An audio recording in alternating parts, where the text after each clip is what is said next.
Welcome back to America's Forum. I'm J.D. Hayworth. And I'm John Bachman. With us here is Andy Tillis, Newsmax correspondent. Good to see you, Andy. Good to be here. President Obama is visiting Fort Hood this week to attend memorial services for the victims of last week's shooting tragedy. At the same time, Representative Mike McCall of Texas says the shooting proves the need for military personnel to be allowed to carry concealed weapons on base. Specialist Ivan Lopez killed 3 soldiers on the base before turning the gun on himself. The same location of the shooting rampage by a Muslim army officer, Nidal Hassan, that left 13 dead. All right, Andy, thanks a lot. And also joining us here on the set now is Dr. Heath King. He's a psychoanalyst and a former professor at Yale University. Thanks for being here, Dr. King. Happy to be here. It is good to have you, Dr. King. This story has so many of us just wondering what went on. The early reporting, Ivan Lopez suffered from depression, anxiety, and other psychiatric disorders, and he was taking antidepressants and Ambien. Does that square with what you have heard, and what could that lead to? Well, there's been more revelations since the initial articles about this, and I find the most revealing to be what he himself, Lopez, published in Facebook. They just came out about 2 days ago, and we see there him expressing his upset, anger, hurt because he couldn't see his mother, who had died suddenly. He was only given 24 hours to go to the funeral.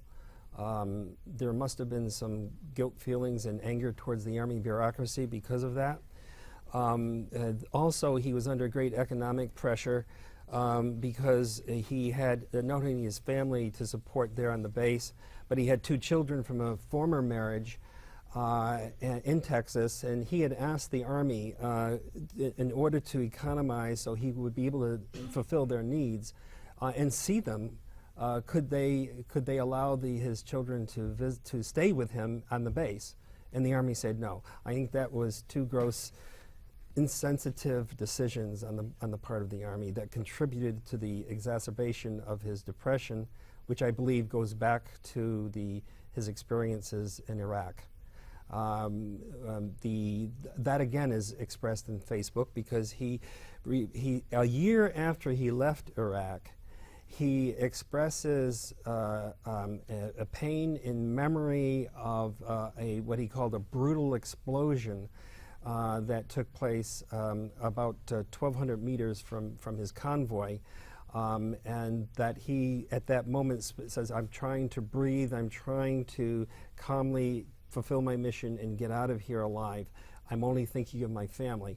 So you can see that this is a man, he does, in contrast to other mass killers, he's not a sociopath, he has empathy, he was close to his family, but he found himself in a tremendously difficult situation where he was not getting the help he needed. He was just getting, it seems when they use the word treatment, the only thing I'm reading about in these reports from the Army is that he was on Ambien and antidepressants, which is not a good cocktail, and probably, no doubt, exacerbated the situation. So, Doctor, based on the medical literature, do you think there is a potential connection between the psychoactive drugs and the suicidal tendencies, or is there a proclivity to cause more damage when you are taking psychoactive? Definitely. There are 2 studies, actually, 2 major studies. One in Britain a few years ago, which dealt with 200,000 subjects, and they found an increased risk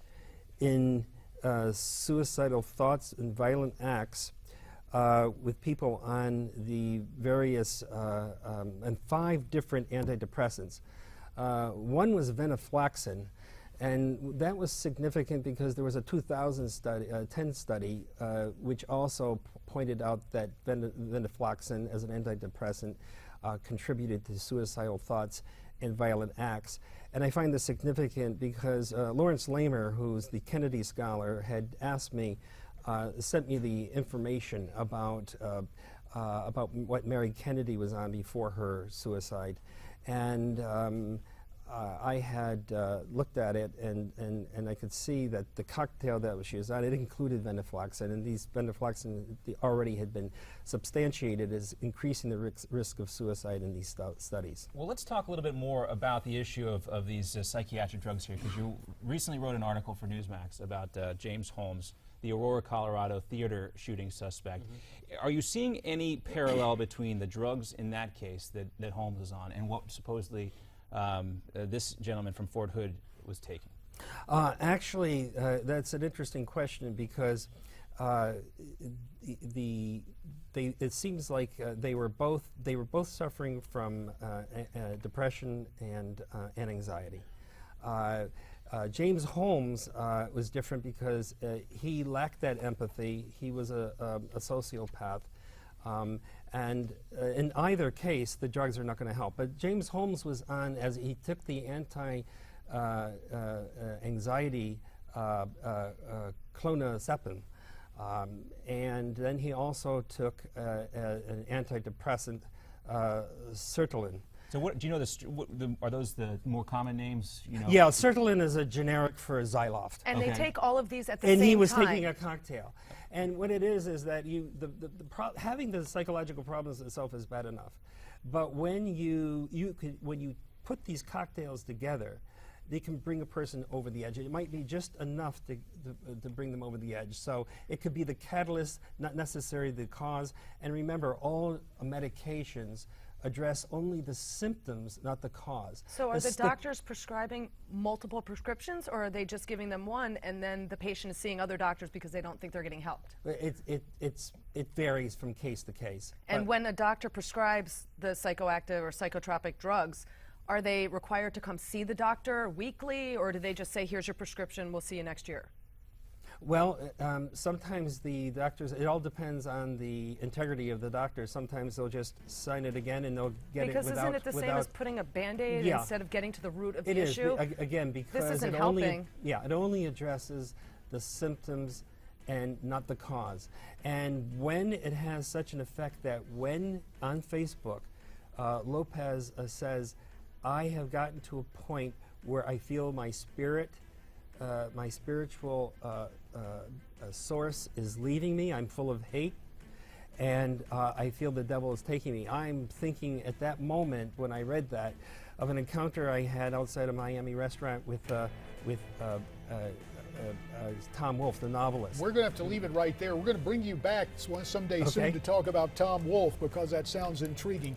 This story, incredibly tragic, but we thank you, Dr. Heath King, for your Thank you. insights. When we come back, it's your turn. We get your comments next on America's